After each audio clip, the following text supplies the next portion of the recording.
June 1981, the Blessed Virgin Mary has been appearing every day to 6 children. I say children, they were children when it began. They are now all grown up. The oldest is about 53, the youngest is 47. Okay, but it still happens every day. The Blessed Virgin comes to them. She introduced herself at the beginning as the Queen of Peace. And she said to them, peace, peace, peace. Be converted, be reconciled, only peace. She also said that the world is in danger of destroying itself, and therefore God has sent her here to us. She tells us that she is our mother. Now, I suppose I should tell you a little bit about myself. I grew up in a Catholic family in Singapore. My ancestors are from India, southwest India, Kerala, where most of the Catholics are. There are many of us, millions of us. And when I was a child, we grew up in a very devout household. We prayed the rosary every night before dinner. This I remember clearly because, when you're children, when I was a boy, I didn't like it so much because sometimes it meant we had to miss Battlestar Galactica. But we prayed. We prayed the rosary devoutly. And the house was consecrated to the Sacred Heart of Jesus, the Immaculate Heart of Mary, and to Saint Anthony, devotion to Saint Anthony. Big devotion. Okay, so this is where I grew up, and I was like any other Catholic teenager in Singapore. We took our faith mostly seriously, but not too seriously. But when I was about 17, I joined a group of my friends who were evangelical Protestants. And they did all this waving their hands in the air, shouting, saying, Alleluia, Jesus, charismatic style of worship. So I did that for a while. And really, I was ignorant. I didn't understand the Catholic faith. And the Protestants seemed more exciting. And they make bigger promises. You follow Jesus, Jesus will make you rich or healthy or whatever it is. Not all of them, but many of the evangelicals made these kind of promises. That's not why I joined them. I think I joined them because I was just ignorant. I did not know my faith. But I came back to my faith when, also at the age of 17, Pope John Paul II declared it to be a Marian year, a year of Our Lady, 1987 to 88. And at the end of the Marian year, there was a big gathering in Singapore. 100,000 people gathered in one of the stadiums, and my mother wanted me to go. And I said to her, I don't want to go. I don't believe in Our Lady. And she said, like any mother, she said, I don't care. She believes in you. Shut up and come. So we went, and I remember at the stadium, I prayed 2 Hail Marys. They were all praying the rosary. And during the rosary, I just stood there with my arms folded, thinking this is all superstition. In my heart, I thought I was a Protestant. I can pray to God directly. I don't need the Virgin. I don't need any saints. But I accidentally prayed 2 Hail Marys. And I thought, oh well, never mind, for all time's sake. That was August 15, 1987. Or 88. 88, must be 88, yes. By November, I was fully Catholic again. Okay? Because of Medjugorje. So Our Lady answered this prayer, and she converted me back to the faith. And when I came back to the faith, I was amazed. I thought, how come no one told me the Catholic faith is so exciting? No one explained it to me.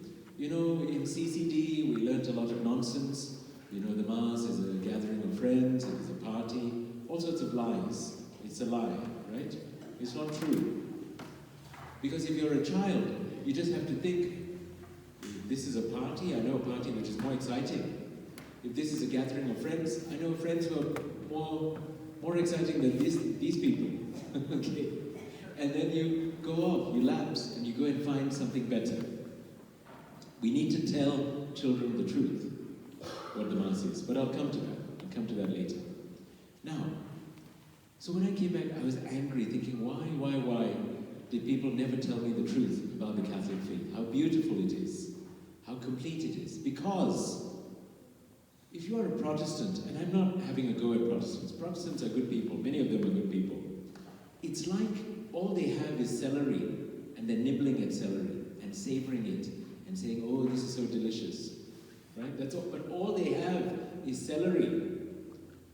We have steak, good red wine, and all kinds of things.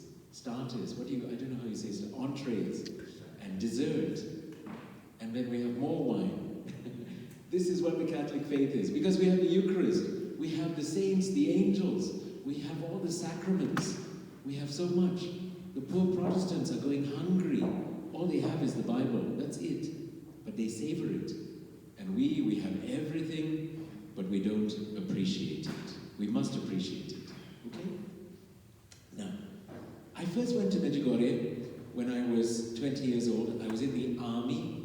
In Singapore, after you finish high school, every boy must join the army. There's no choice. So I was in infantry. And I broke my spine in 2 places. T9, T11. I have a metallic thing inside me holding me together. And after the operation, I went to Medjugorje. Now, I already believed in Medjugorje. But I went. I was 20 years old. And I went really to thank Our Lady for how she looked after me in the army.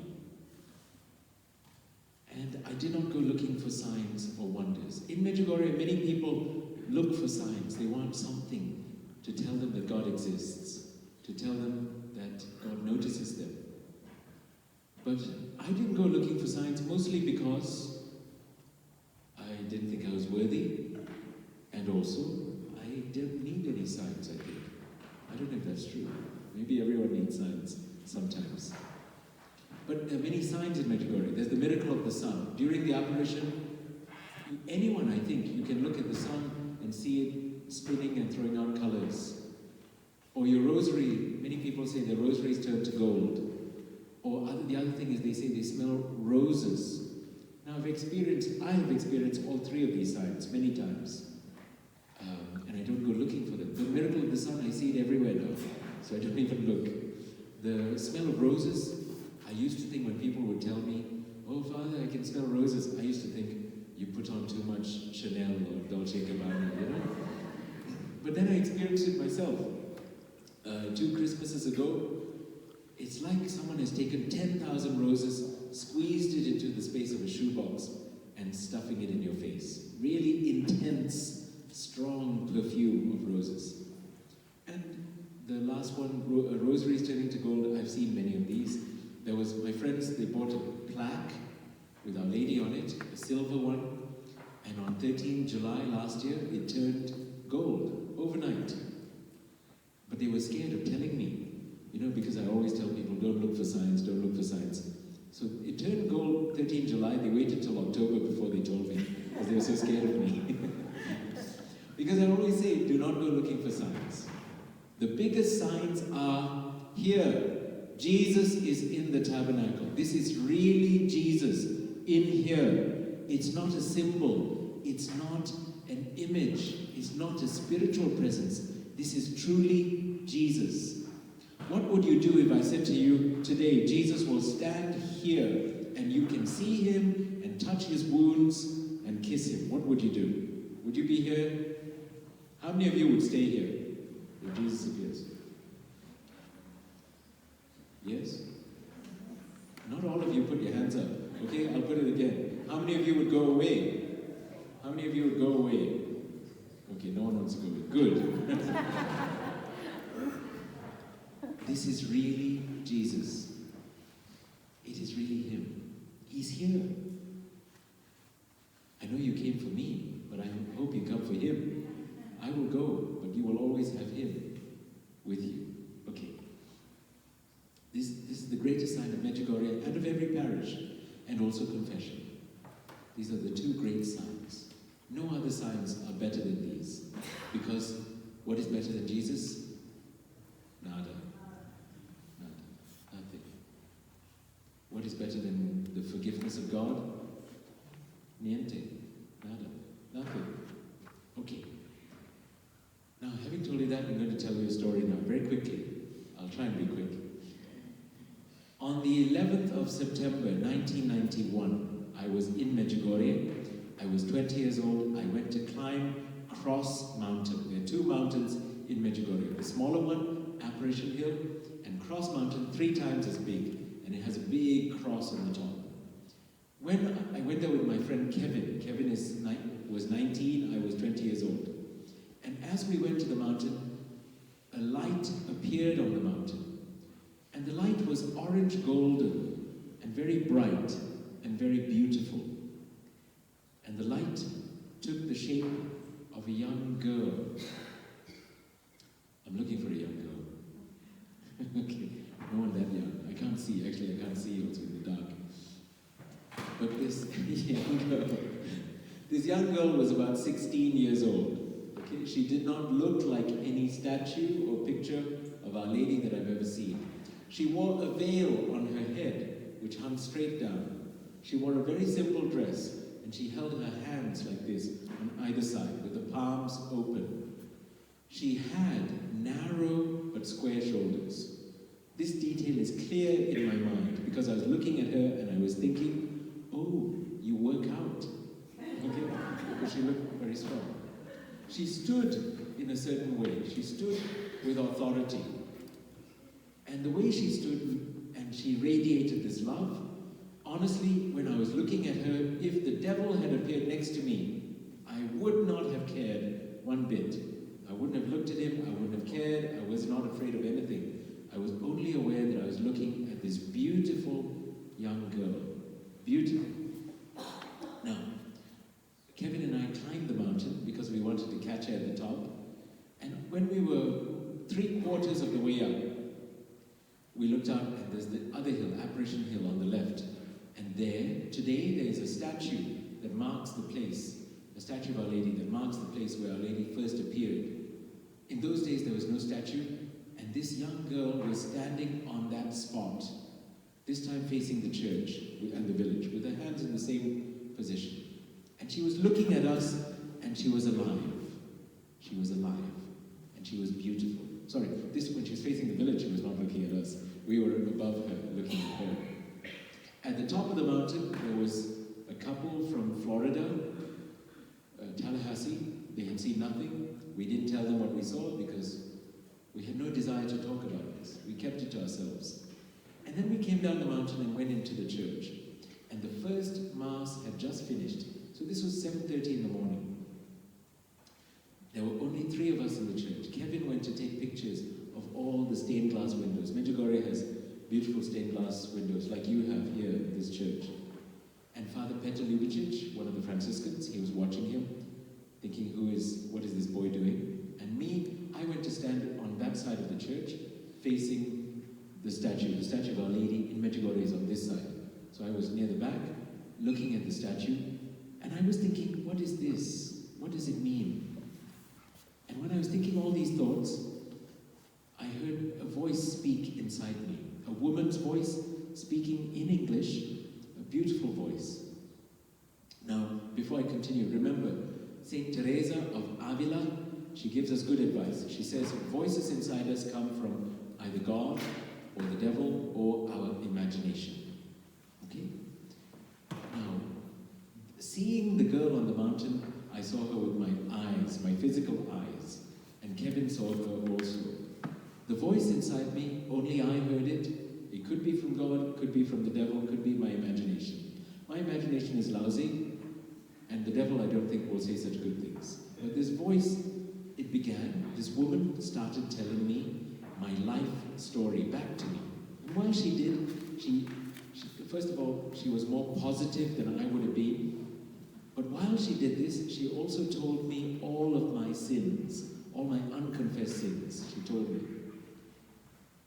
And she was very gentle and kind the way she did it. When she finished, she said, you are happy because you've seen me. And I said, yes, I'm very happy. Who are you? And she said, I am your mother, the mother of God. I want you to tell everyone you meet that I am their mother and that I love them. Okay? Now when she spoke, she made me experience what she meant. So when she said that I am their mother, she means like she physically gave birth to every single one of you. Like she's claiming you like we have cost her something.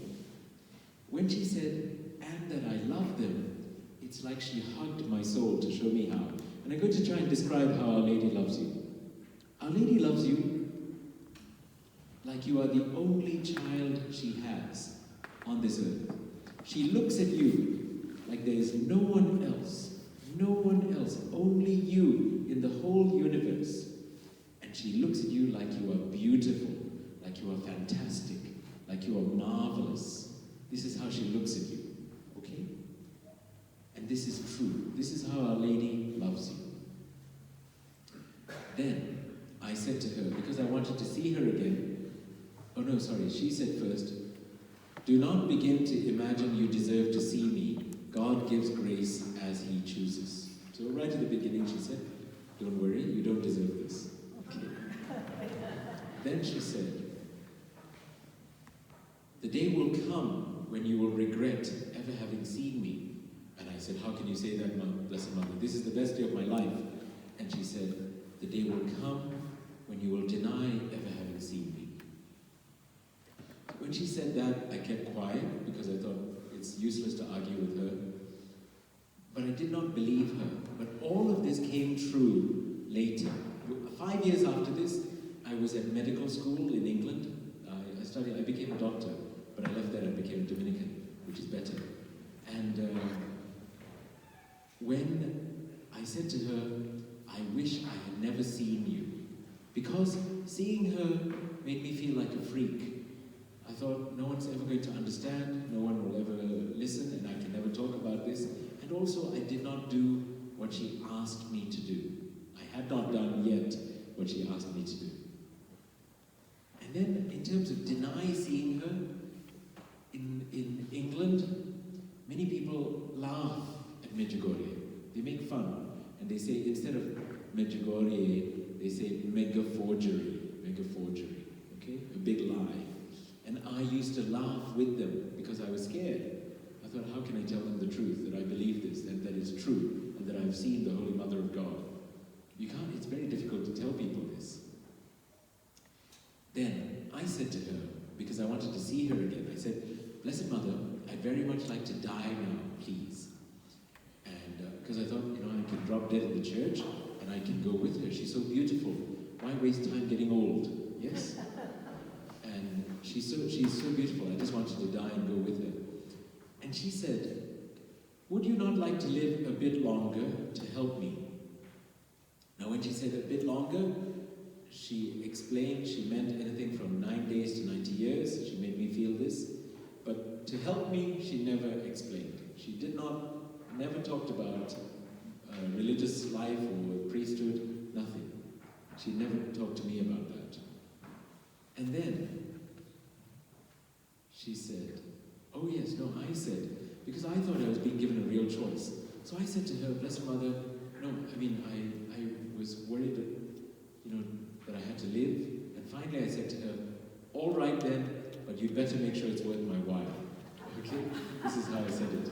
And when I said that, she laughed. And when she laughed, I thought, oh, I shouldn't have said that. And then after that, she took control of the whole conversation, like a mother with a stupid child. Okay? And then after that, she didn't let me say what I wanted to. Then, I told her all of my problems, and she said, give your heart to Jesus. Pray with a firm faith. Surrender your life to Jesus. It's not the answer I wanted, it is the answer I need, and that all of you need as well. Give your heart to Jesus. Pray with a firm faith. Surrender your life to Jesus. She told me not to go looking for her, but that she would come for me when I'm dying. Okay? And then the conversation ended. There's one other part I forgot to tell you. She She showed me one thing about the future, which is a time is coming when almost every Catholic will be ashamed of the words of Jesus, and they will say, he never said that, or we don't remember him saying that, or we are too advanced, too sophisticated, and that doesn't apply to us. And they will turn their backs on Jesus, these Catholics. And the few Catholics who remain faithful will be persecuted by the others.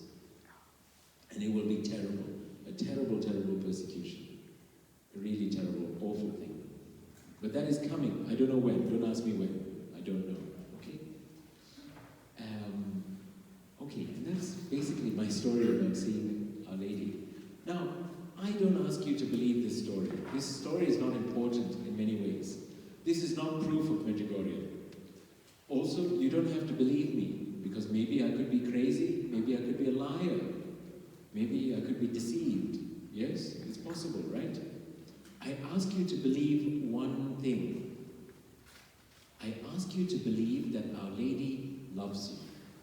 She loves you like you are her only child. She looks at you like you are absolutely marvelous and gorgeous and beautiful. Every one of you. She looks at you like this. Do you believe that? Okay, some of you do. Anyone here not believe that?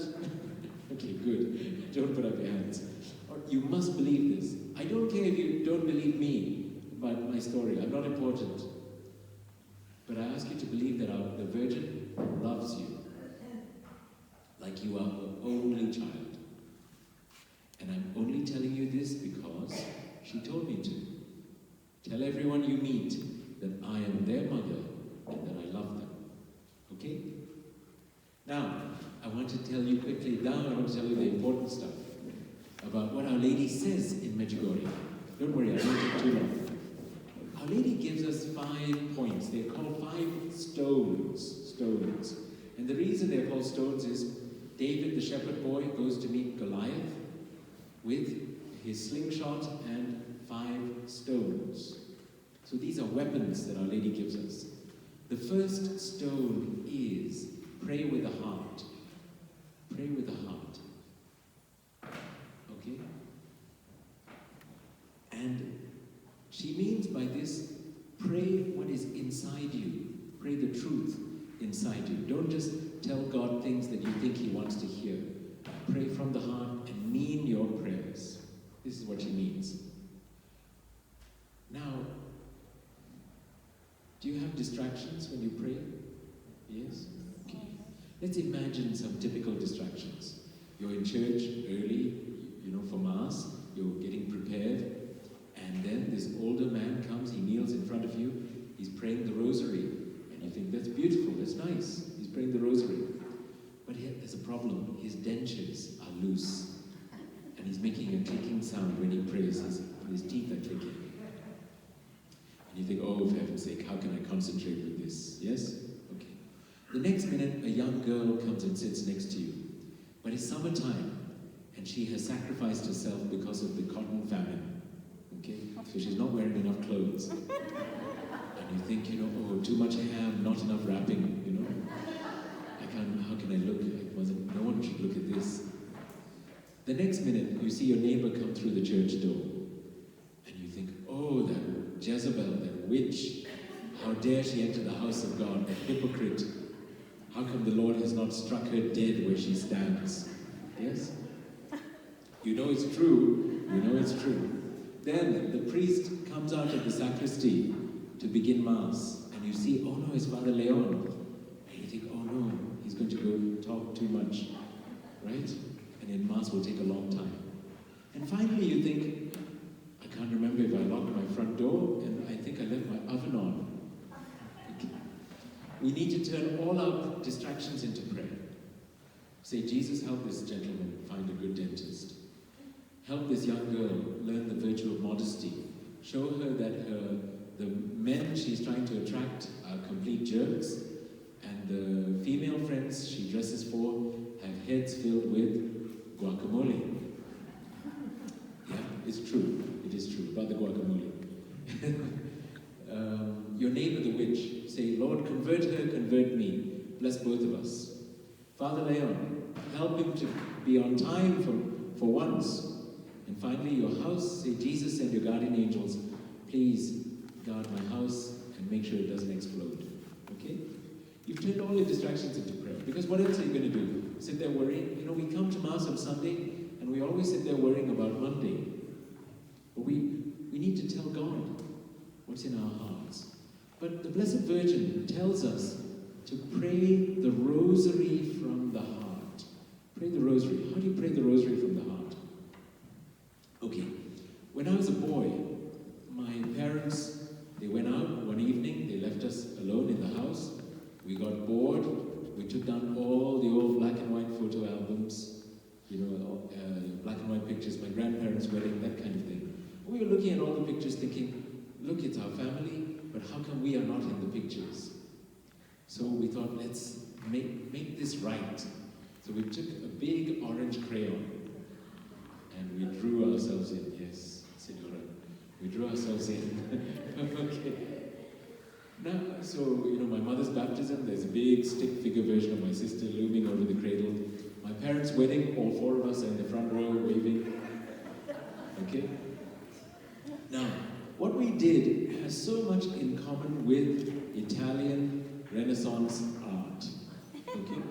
What do I mean by this? Think about typical Italian painting. Okay, you have the birth of Jesus in Bethlehem. He's adored by his parents, Our Lady and St. Joseph. And there are shepherds, angels singing Gloria in Excelsis Deo, and wise men bringing their gifts, and Don Cosimo and his wife Donna Lucrezia. And you think, well, Don Cosimo and Donna Lucrezia, their orange crayon was called Michelangelo, or Raphael, or, you know, someone else like Botticelli, who painted them in. This is what the Rosary is. Jesus and Mary are our family, and we need to be painted into their lives. But more than that, the Rosary is a time machine. Time machine. Because when, for example, when you pray the third joyful mystery, the birth of Jesus, you're not just trying to imagine the first Christmas. The power of the first Christmas comes to you today, now, when you pray the third joyful mystery. So in this sense, it's a time machine. But the Rosary is powerful, powerful. During exorcisms, the demons say, we hate that thing, we hate that poo. But they say, thankfully, most priests don't promote it now. Every Ave Maria, every Hail Mary you say from the heart is a hammer blow to Satan's head, to his pride. Every rosary you say devoutly binds the demons, makes them weak. This is what the rosary is powerful. In Medjugorje, what happened was when the apparitions began and the Blessed Virgin was appearing, at first, after Mass, they would pray 7 Our Fathers, 7 Hail Marys, 7 Glory Bees. As a thanksgiving. And then Our Lady said, please add the Apostles' Creed, the Credo. So they did. Then a few months later, she said, okay, please pray the Rosary, either joyful or sorrowful or glorious mystery. So 1/3 of the Rosary. So they prayed that every day after Mass, or before Mass, I think, yeah. And then a few months after that, she said, good, now I want you to pray the complete Rosary, joyful, sorrowful, and glorious. And when she said that, the villagers said, what? This is impossible. We don't have time. You know, and they made a big fuss. And Our Lady said, you do not understand how little time this takes. Why does she say that? Because if you pray the Rosary, joyful or sorrowful or glorious, properly, 1/3 of the Rosary, it should take you maybe 15 minutes, 15 minutes. You know, you have to pray it slowly. You know, in Garabandal in Spain, when Our Lady appeared there, she kept saying, slow down, slow down, slow down. In Singapore, we used to say the Rosary very, very fast. And I remember one of my friends, he was Buddhist, and he was listening to us, and he said, you Catholics, you're crazy. You know, what is so blessed about a monk swimming swimming. And we were all thinking, what is he saying? What is he talking about? And then when we prayed the rosary, we understood. Hail Mary, full of grace, the Lord is with thee, blessed art thou among swimming. Okay. Among swimming. Okay. Slow down. Slow down. So 15 minutes. It takes only 15 minutes. Ask yourself, how many 15 minutes of your life have you wasted on Instagram, Snapchat, Facebook, eBay, Amazon, Days of Our Lives, Love Island? Yes, how many 15 minutes have you wasted on stupid things like that? Or those of you who watched the movie Titanic, that's 3.5 hours you wasted. You'll never get it back. You know, and at the end, Kate Winslet kills Leonardo. She shoves him off and he drowns. And any doctor can tell you, you are not, if you have hypothermia, the rule is you are not dead till you're warm and dead. So he was still alive when she shoved him off. Okay? She could have saved him, but she killed him. Okay, so that's 3.5 hours wasted. You'll never get it back. But Our Lady asks for the rosary, and she says, please pray the rosary every day, the complete rosary. She does not say this only to the old ladies here, she says it to everyone. Everyone. Every one of you. I remember when I joined the army, on my first day in the army, the lieutenant colonel asked to see me, and he was a Catholic.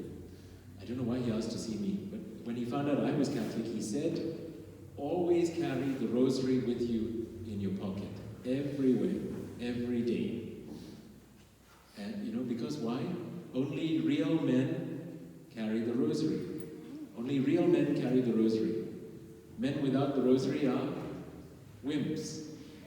Yes? Okay, so be a real man. Carry the rosary from now on, every day. Okay? You too, Javier. I'm watching you. Okay. Then,